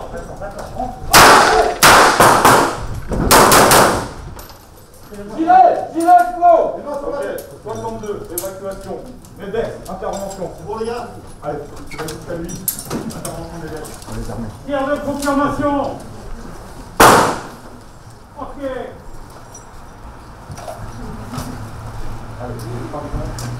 Alors, vous voyez à l'action, c'est le dépiégeur d'assaut dont on parlait tout à l'heure. Ce sont des membres du labo central de la préfecture de police, des démineurs, mais qui sont aussi des intervenants, d'anciens militaires, qui savent déminer, mais poser aussi des explosifs pendant une intervention, qui sont particulièrement utiles en matière de contre-terrorisme, de manière, comme vous le voyez, c'est ce qu'il est en train de faire, à manipuler des gilets explosifs que nous, on ne saurait pas faire. Est-ce qu'on peut les applaudir, s'il vous plaît?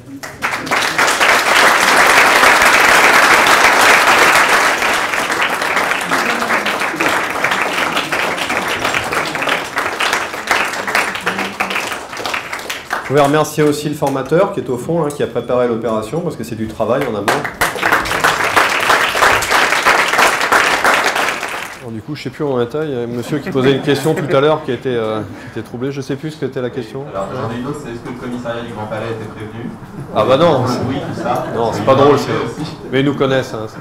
Et dans la question, c'était quand vous avez un refus d'obtempérer dans une équipe, est-ce que c'est déjà arrivé? C'est-à-dire quelqu'un qui fait exactement le contraire de ce que vous vouliez demander de faire. Dans l'équipe Sur une intervention, ça déjà arrivé? Vous avez prévu quelque chose pour ça ou ça arrive jamais? Non, ça n'arrive pas. Ils sont d'abord, vous savez que la sélection est très dure puisque en moyenne, on retient 2 à 3% des jeunes qui se présentent lors des tests de sélection. Donc ils ont tous mérité d'être là. En plus, ils ont une formation initiale de 6 semaines, ils ont des formations tout du long. Non, ça n'arrive pas. Non. Comment on reconnaît le chef? Ils se reconnaissent entre eux. Non, c'est pas une blague.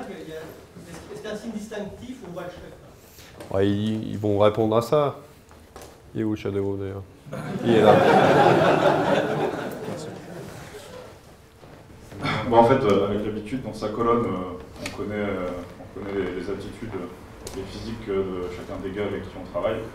Et pour une meilleure lecture et une meilleure lisibilité, on a des signes distinctifs dans le dos, à savoir, là pour l'instant, on a nos trigrammes, c'est-à-dire un résumé de nos prénoms, nos indicatifs radio qui sont écrits. Et on travaille sur un système de chiffrage lumineux qui puisse être vu de l'arrière pour un commandement aisé de la colonne. Okay. Le but du jeu, c'est ce que proposaient Christophe et Georges, c'est que vous ayez, dans chaque colonne, vous avez différentes fonctions, des mineurs, EFRAC. Le but du jeu, c'était justement qu'ils soient en face et que ce ne soit pas seulement le numéro 1 et le numéro 2 de la BRI qui soient là. Donc, vos questions sont vraiment les bienvenues, ils sont là pour ça, ils sont là pour qu'il y ait un échange et pas seulement que ce soit eux qui donnent. Donc, et les négociateurs, comment travaille le négociateur? J'admire le travail que vous faites. Peut-être dans votre environnement professionnel, la gestion de crise, elle se fait surtout par la négociation. Alors, on ne veut pas intervenir à toute force. Alors, on a fait le choix à la BRI, ce qui n'est pas le cas dans toutes les unités, mais ce n'est pas un jugement de valeur, d'avoir des compétences transversales. C'est-à-dire que les négociateurs sont aussi des membres des colonnes qui, à tour de rôle, jouent leur rôle de négociateur ou bien sont dans les colonnes en fonction des semaines des permanences. C'est intéressant parce qu'ils ont les deux points de vue. Par nature, ils ont, enfin surtout sur les opérations mineures, mais les gars des colonnes ont toujours tendance à vouloir y aller, et puis le négociateur, lui, il veut aller au bout de sa logique et aller à une reddition, une libération d'otages. Bon, on les laisse travailler quand même, ils sont formés, ils sont plutôt bons, voire très bons. Ils l'ont prouvé, ils ont quand même tenu les terroristes en haleine à l'Hypercacher et au Bataclan. Dans les deux cas, c'était les négociateurs de la BRI. Lors d'une crise, en fin de compte, ils jouent un peu un rôle de pivot parce qu'on les laisse travailler à part, ils sont sanctuarisés. Nous, on ne leur met pas la pression, ni Georges ni moi, on va les voir toutes les 2 minutes en disant « bon, ça y est, vous avez fait le tour, on peut passer à l'intervention », on les laisse bosser. Et si finalement eux, à un moment, qui nous disent, et ils le font avec intelligence, et quand ils le sentent, on n'y arrivera pas, et il faut préparer l'assaut. Enfin, on le prépare de toute façon. Dans les PC, on a un officier tactique qui prépare l'assaut, ce qu'on appelle un assaut élaboré. Un assaut d'urgence, c'est instinctif. Un assaut élaboré, il est préparé. Donc on le prépare. Mais on ne passe à l'assaut que quand le négociateur nous donne un peu le top en disant « écoutez, moi, j'y arriverai pas ». Mais très rapidement, dans les 2 grosses crises qu'on a eu à gérer, il nous a dit qu'il n'y arriverait pas de toute façon. Dans des situations comme celle-là, on ne peut pas trop imaginer de reddition. On pouvait imaginer des libérations d'otages, mais ça ne s'est pas passé. Mais il y a pas mal de crises qui se résolvent par la négociation, et c'est tant mieux, quoi. Justement, à ce sujet, monsieur, sur l'Hypercacher Koulibaly, de l'extérieur, on avait l'impression qu'il aurait pu en tuer plus. Et c'est vous qui l'avez stoppé au moment de la négociation? On peut dire ça ou pas? Je pense que la négociation a joué un rôle, oui. Maintenant, il aurait largement pu en tuer encore plus le temps qu'on arrive. La FIR était là en 12 minutes, je crois, après que l'alerte ait été donnée. Je pense qu'à un moment, les otages ne sont plus des monnaies d'échange, donc ils ne cherchent pas à les troquer contre une pizza ou un plein d'essence, mais ils les gardent auprès d'eux pour faire le plus de dégâts possible, le moment où ils vont aller au martyr, quoi. Mais on peut imaginer, pour avoir vu les images de l'hypercachère, qu'il a eu une crise criminelle, en fin de compte, où il est monté en température, il a tué beaucoup en arrivant, et ensuite il a arrêté, il est redescendu. Il était beaucoup plus serein. Il était déterminé, de toute façon il est déterminé à mourir et à tuer au besoin les otages, mais il n'était plus dans une crise meurtrière après. 12 minutes, vous lui parliez? Pas 12 minutes, parce que 12 minutes c'est l'arrivée de la FIR, ensuite les négociateurs sont arrivés un peu derrière, mais très rapidement, oui. Mais comme je vous le disais, ils ont réussi à le tenir. Hein, c'est jamais inutile parce que les négociateurs peuvent récupérer de l'information, on en gagne toujours, on en donne un peu, mais on en gagne toujours. Et puis c'était un fait un peu particulier qu'on a moins retrouvé sur le Bataclan, mais qui était plus flagrant sur l'hypercachère, c'est qu'il laissait les otages téléphoner. En disant, faites ce que vous voulez, mangez, téléphonez, je vous empêche de rien, de toute façon vous allez tous mourir. Et donc les otages appelaient leurs proches, et parfois on a eu à plusieurs reprises des proches qui étaient auprès du PC, qui venaient, qui nous passaient le téléphone en disant, tenez, je vous passe ma femme, mon frère. Donc on parlait aux otages, mais librement, et ils les laissaient parler les Koulibaly. Donc c'était un peu étrange. Mais la négociation a eu un rôle important pour tempérer la crise, le temps de s'organiser, parce que il y avait en équilibre la crise de Saint-Martin-en-Gouel et celle de Vincennes. Donc il fallait essayer de trouver une façon d'intervenir sur les deux fronts, quoi. André Dan, HEC 94. En tant que citoyen, je vous suis à tous très reconnaissant surtout pour le métier que vous faites. En tant que spécialiste de la communication, cela m'intéresse de savoir quelle relation avec les politiques, parce qu'in fine, vous avez un reporting avec un ministre jusqu'au président de la République qui sûrement exige, c'est vous qui allez nous dire, d'être informé sur les situations et potentiellement, mon intuition, c'est de penser que vous avez une intelligence de la situation par rapport à votre métier et que potentiellement les politiques ne comprennent pas obligatoirement et risquent de vous dire des choses pas très constructives par rapport à votre intelligence. Écoutez, les présidents, non, on les a pas rencontrés sur les crises. On a eu 2 fois le même ministre et deux préfets différents. Mais je crois que c'est affaire d'hommes, c'est pas affaire de bord politique, c'est très, très intime. On a eu la chance sur les 2 crises d'avoir un ministre qui nous faisait confiance, donc qui nous laissait parler d'une part, il nous posait des questions, il nous écoutait.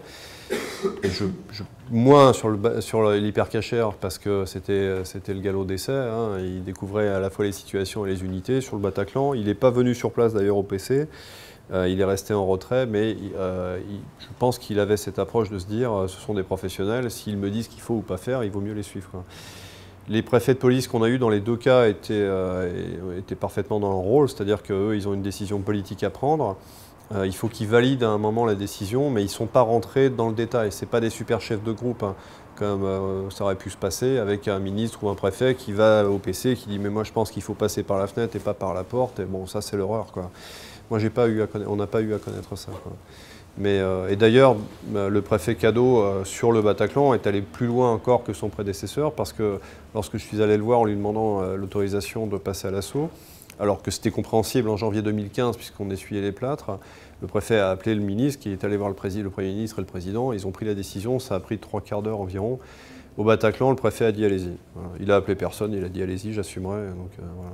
Mais je pense aussi que les politiques ont compris la cinétique des crises et que ça va de plus en plus vite. Et puis aussi, ils ont admis qu'il n'y a rien à tirer de terroristes qui viennent d'abattre 10, 15, 20, 30, 90 personnes. Donc, qu'est-ce qui se passe si le chef de groupe est blessé, si le chef de groupe il va vous répondre. Comment gérer l'organisation et la dynamique on l'achève d'une part et puis après... Ça c'est un choix. C'est simple, ça permet d'obtenir une promotion rapide. Moi actuellement je suis numéro 2 d'un groupe. Dans la colonne, je n'ai pas la place de commandement de la colonne, sauf en l'absence du chef de groupe.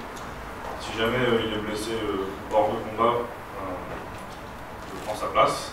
Et si c'est à moi d'être blessé ou d'être hors de combat, il y a le numéro 3 du groupe qui va prendre ma place et ainsi de suite. C'est l'exemple type que vous avez vu aujourd'hui, c'est le Bataclan, où au moment de l'attaque dans le couloir, il a fallu tous avancer sous un feu nourri, et on savait très bien que en partant à l'assaut, le risque était de perdre des collègues et de devoir les enjamber. Ce qu'on a dû faire avec le blessé pour continuer à avancer et aller libérer les otages et neutraliser les terroristes. L'ordre d'assaut, c'est-à-dire que, comme je vous l'ai expliqué tout à l'heure, il faut qu'il y ait une validation politique sur des crises comme ça. Mais on présente un plan d'assaut élaboré, alors qu'à froid, on va voir l'autorité, le chef de service va voir l'autorité en disant voilà, il m'apparaît que pour telle raison, il faut ou pas passer à l'assaut. Ensuite, il valide le plan, mais il ne rentre pas trop dans le détail parce que ce sont des politiques, même des préfets, qui ne vont pas essayer d'estimer s'il faut passer par le devant, l'arrière. Ça, c'est préparé au PC par l'officier tactique, en général informateur d'ailleurs. Et ensuite, on retourne dans la colonne, on explique le plan d'assaut qui a été retenu au chef de groupe qui, lui, met en place sa colonne. Donc c'est lui qui place les membres du groupe. Ensuite, le chef de service donne le top général, en quelque sorte, en disant bon, on pouvait y aller. Ça a une importance notamment, comme à Dammartin, où il fallait intervenir. Ce qui était prévu, était d'intervenir avant à Vincennes et après à Dammartin, puis les choses se sont inversées. Donc il y a un top, je dirais, générique qui est donné par le chef de service. Et ensuite, c'est le chef de groupe qui, lui, gère sa colonne, donc lance à proprement dit l'assaut. Et d'un point de vue pratique, c'est lui qui le mène, quoi. Voilà. Quant discipline de tir, je dirais qu'on est régi par le code de procédure pénale, c'est-à-dire le cadre de la légitime défense, hein, c'est la réciprocité de la menace, la mise en danger d'autrui ou pas et autres. Bon, cela dit, quand vous rentrez dans un couloir ou un commerce comme hyper caché avec des individus armés qui viennent déjà de tuer, il s'agit de les voir, de les abattre et voilà. Donc, je vous réponds très clairement. Il y a peu de chances quand même d'imaginer qu'ils se rendent, qu'ils lèvent les mains, surtout avec un gilet explosif, quoi. Juste pour préciser, sur les protocoles, on vous a parlé de plans d'urgence et de plans élaborés. Le plan d'urgence, c'est en fait, on se met en place et on attend de préparer on essaie de préparer un plan qui va être donc là recherché, élaboré. Et on a ce plan d'urgence qui pallie à toute l'urgence. C'est-à-dire que si pendant le laps de temps ou la période, on est en préparation, on a quand même des gens qui sont positionnés et s'il se passe un événement qu'on n'avait pas prévu, par exemple l'individu commence à tirer sur les otages à l'intérieur alors qu'il avait l'air calme, ou alors il fait une sortie intempestive sur nous, c'est le plan d'urgence qui va se mettre en route et là les gens ont déjà les consignes et la décision elle est prise par le terrain, bien évidemment. Juste, après on peut rester un petit peu, mais les gars sont crevés, puis en plus ils ont beaucoup de matériel. Si vous avez des questions très spécifiques qui leur sont adressées, posez-les, puis après on va les libérer. Oui, monsieur. C'est une équipe performante, super performante. Quand vous parlez d'entraînement, c'est l'entraînement à quoi? Et qu'est-ce que vous faites pour en faire une équipe super performante au-delà de la technique, les techniques d'intervention? Je vous l'ai dit, déjà le recrutement est draconien, et puis ensuite, en moyenne, sur l'année, sur l'intervention seule, ils ont environ 1200 à 1500 heures d'entraînement. Donc l'assaut, ça rentre, il faut s'entraîner. C'est pour eux, je pense. Oui. J'ai deux questions, mais j'ai commencé par la deuxième, ce qui est le plus pour eux. Lorsqu'il y a eu une intervention sur l'homme qui était au sol, et j'ai vu tir de confirmation. Est-ce que vous pouvez me préciser ce qu'est ce tir de confirmation? Alors, en fait, c'est une procédure qu'on met en place quand on est confronté à du terrorisme. Parce qu'en fait, depuis le début, il faut bien que vous différenciez nos deux métiers. C'est-à-dire qu'on peut intervenir sur les crises terroristes, mais aussi sur les drames familiaux. Une crise d'otage intrafamiliale, ou rentrer et éliminer la personne qui prend en otage sa famille, ça n'a aucun intérêt, parce que ce n'est pas notre travail. On est avant tout des policiers, et cette personne-là, à ce moment-là, on la considère comme une victime. Donc ce qu'on va mettre en place, c'est des protocoles avec des moyens de force intermédiaire que vous connaissez par les médias, le flashball, le taser, où on peut être confronté à des gens qui vont nous engager par le feu, mais qu'on ne va pas abattre automatiquement, parce qu'on est équipé, on va avoir nos boucliers, et on va chercher à les maîtriser sans les tuer, parce que ce sera la solution de facilité, et qu'on n'est pas là pour ça. Dans ce cas-là, on est là pour les aider. Sur un attentat terroriste, comme vous l'a expliqué Top 1, à aucun moment ils vont se rendre, ils sont là pour faire un maximum de victimes et se confronter aux forces d'intervention et nous tuer. Nous, on n'est pas kamikaze. Pour la plupart, on est père de famille, on a envie de rentrer à la maison. L'assaut de vive force, on ne l'appelle pas forcément de nos voeux. Si ça se règle par la négociation, on est très content de rentrer et d'enlever notre matériel. Maintenant, sur un attentat terroriste avec une personne, là, dans le cas d'espèce, je ne sais pas si vous l'avez vu, mais il était porteur d'un gilet explosif, c'est pour ça que le dépiégeur d'assaut est intervenu. Donc, à l'entrée du binôme bouclier, il a été neutralisé une première fois par un tir de 2 cartouches à l'arme longue. Il tombe au sol. Nous, à ce moment-là, à la distance où on est, on a l'information qu'il a un gilet explosif. On ne va pas se rapprocher, puisque s'il déclenche son gilet, vous avez vu qu'on est assez peu protégé aux jambes, bien que ce soit en train de changer. On peut être gravement blessé, et en plus, on n'avait pas commencé l'extraction. Donc, dans l'absolu, les otages aussi peuvent être blessés. Donc, la rapidité de l'urgence, c'est de s'assurer qu'on l'a bien neutralisé. Parce que, comme ça a été fait au Bataclan, même s'il est débarrassé de sa Kalachnikov, qu'il est blessé par balle, un gilet explosif, c'est un bouton appuyé. Vous pouvez le faire. Au Bataclan, le dernier terroriste qui est neutralisé cherchait à l'actionner. Donc c'est pour ça qu'en s'approchant avec le dépiégeur d'assaut, il y a un tir de confirmation qui est en général un tir-tête pour s'assurer d'un relâchement musculaire complet et d'une mort de l'auteur. Je voudrais savoir déjà si vous allez bien. Et je voudrais aussi savoir est-ce que vous prenez soin de vous derrière tout ça, parce que pour nous, le citoyen, c'est très impressionnant ce qu'on voit. Je pense à vos chefs qu'on a vus dans des émissions télé, et peut-être qu'ils se sont fait du bien à raconter ce qu'ils nous ont dit, mais ils nous ont fait du bien aussi, parce qu'on avait envie de savoir. Et franchement, je ne sais pas comment vous tenez le coup. D'un côté institutionnel, la police nationale a mis à notre service des psychologues, un pool des psychologues qui est venu faire un défusing immédiatement après les assauts, après les crises, on a été confrontés. Maintenant, pour parler vrai, je ne vous cache pas qu'expliquer à une gamine de 22 ans qui sort d'un doctorat psychologie ce qu'on a vécu, c'est compliqué pour les gars. Donc, voilà. Et pour elle aussi, hein, prendre tout ça, c'est pas facile à gérer. Je pense que vous le vivez avec vos ressources humaines au quotidien, c'est pas facile. Est-ce qu'elle était mignonne? Ça, je peux pas vous répondre. Elle est repartie heureuse. L'uniforme, le prestige de l'uniforme. Derrière l'humour, il se cache autre chose quand même. Tout à fait, non, mais on se fait du bien, mais c'est d'abord somatique avant d'être psychologique, ou après les interventions. C'est visite générale chez l'ostéo parce que les 35 kg de matériel pendant plusieurs heures, c'est une torture pour le squelette. Donc il y a déjà des soins médicaux qui sont mis en œuvre. Et après, la psychologie se fait surtout à l'intérieur du groupe, parce que comme on vous l'a expliqué tout à l'heure, on est des groupes assez soudés. Et ça se fait surtout entre nous, dans des moments de cohésion informelle, parce qu'il n'y a que les gens avec qui vous avez vécu les événements qui peuvent comprendre les événements que vous avez vécus. Est-ce que c'est compliqué de coopérer avec la technologie et quelle évolution vous avez eu dans vos manières d'intervenir au fil des années avec la part, j'imagine, peut-être plus importante que prennent les robots et toute la technologie dans vos interventions? Vous avez mis le doigt dessus, hein. La technologie, on s'en sert en général en préparation de l'assaut pour l'exploration d'un lieu avant ou après avoir réalisé une effraction. Ce qui se faisait au début des groupes d'intervention dans les années 60-70 avec l'intervention des brigades canines, avec le maître chien, où on envoyait un chien d'assaut chercher le forcené ou fouiller un petit peu les lieux, on attendait de voir ce qui se passait quand il était à l'intérieur.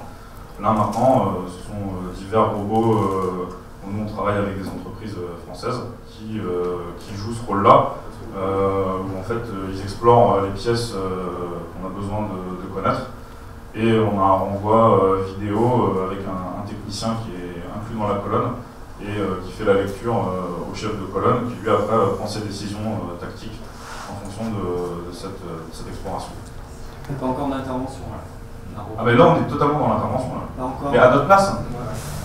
Non, parce qu'on tombe sur le problème de discernement et de la législation. Et juridique. Ça n'existe pas. Clairement, ce qui s'est passé aux États-Unis, je trouve que c'est à Orlando, un drone qui amène une charge technique. En dehors du problème tactique, ça poserait un problème juridique, je pense. Okay. Je suis pas sûr que ce soit souhaitable. Je voulais vraiment remercier Christophe Georges, l'ensemble de l'équipe.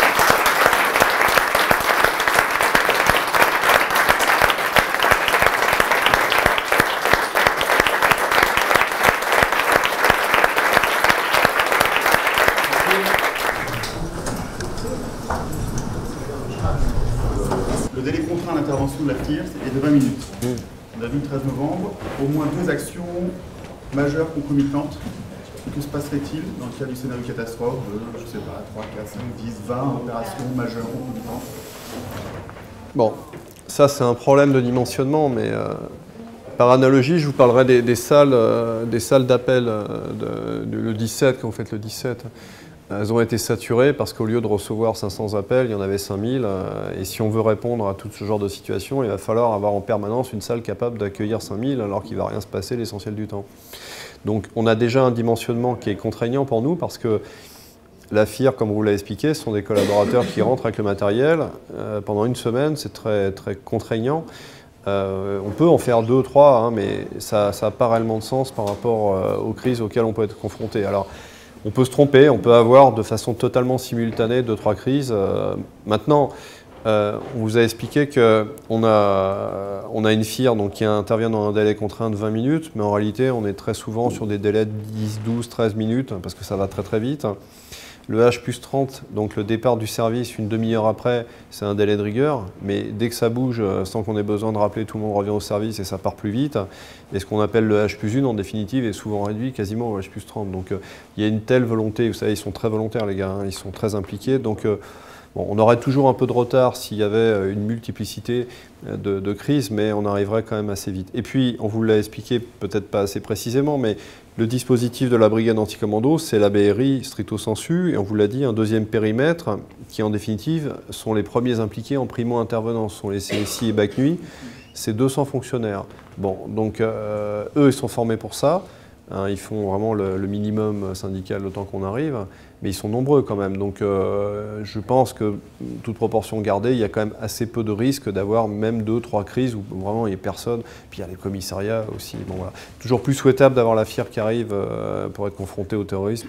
Je pense que 2-3 crises, on arriverait à faire à peu près face, ce qui s'est passé d'ailleurs le 13 novembre. Quoi.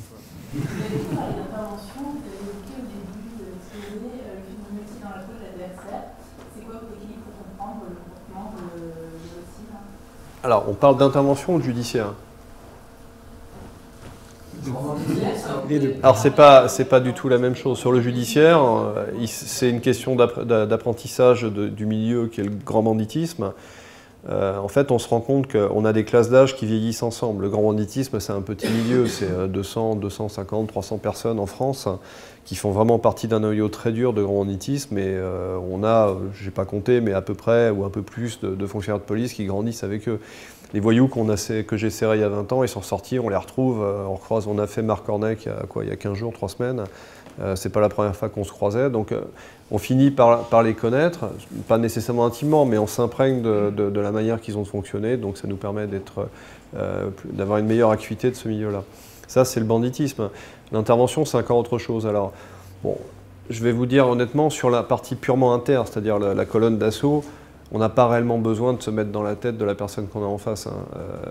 On sait que, alors, on a quand même une forme de discernement par rapport à l'intensité de la crise. Le chef de groupe vous le disait très bien, le type qui est complètement fou, qui ne veut pas rentrer à l'hôpital psychiatrique, on ne va pas l'abattre. Ils sont intervenus il y a 15 jours, je crois, moins que ça, dans le 15e, avec un jeune qui a braqué les collègues qui venaient le chercher avec sa mère pour aller en hôpital psychiatrique avec un calibre. Bon, ils ont reculé, ils ont fermé la porte. Renseignement pris, la mère dit « mais je comprends pas, il n'a pas d'arme ». On a vite compris que vraisemblablement c'était un airsoft, un pistolet à billes. Même si c'est puissant, ça reste quand même qu'une arme qui n'est pas létale. Et c'était le cas, donc ils ont avancé au moment de l'assaut avec le bouclier, ils ont encaissé, ils l'ont intervolé. Vous avez des situations de crise intrafamiliale, bon, même si c'est quand même pas souhaitable de frapper sur sa femme et de se saouler, on ne va pas l'abattre nécessairement pour ça, on essaie de l'isoler. Sur du contre-terrorisme, on est vraiment à la fin d'une chaîne où on n'espère pas grand-chose à part sauver les otages, donc il faut les abattre. Donc ça on l'a en tête. Au-delà de ça, on n'a pas le besoin d'en savoir plus. En revanche, les négociateurs, eux, on a fait le choix qu'ils soient formés spécifiquement à la matière de l'islam radical, qu'ils aient des repères. Alors, ce ne sont pas des experts, ils ne maîtrisent pas parfaitement le sujet, mais ils ont un peu de sémantique, parce qu'il faut savoir tilter sur des phrases. Moi, je n'ai pas été formé, mais ils savent s'inquiéter d'une certaine formulation, de certains propos. Et puis, très très rapidement, ils savent discerner l'islamiste, je dirais, spontané, qui n'est pas très féru de religion, en poussant un peu le raisonnement, dont on se rend compte qu'il ne maîtrise pas vraiment le Coran, il a fait ça en accéléré, et celui qui est vraiment un théologien, hein, qui est très ancré. Alors ça a une importance parce que quelqu'un qui est vraiment une forme de... On n'a pas eu le cas hein, pour l'instant, mais quelqu'un qui est très imprégné de religion et qui prend des gens en otage, on pourrait peut-être imaginer faire intervenir un imam auprès de nous, essayer de discuter, chercher des ressorts sur la religion pour le ramener un peu en arrière. On sait que quelqu'un qui s'accapare une partie du discours religieux, que ce soit l'islam ou on peut imaginer une autre religion d'ailleurs, hein, qui rentre dans une forme de piège abscon comme ça, qui tourne en rond. D'ailleurs, on s'en rend compte parce qu'ils répètent toujours la même chose. Ils répètent toujours qu'ils sont là pour porter la guerre qui est en Syrie, qu'on a portée chez eux et qu'ils la ramènent chez nous et qu'on a tué les enfants là-bas et qu'ils vont en tuer ici. Ils ont une pauvreté du discours qui fait qu'eux-mêmes, à un moment, ils sont désarmés.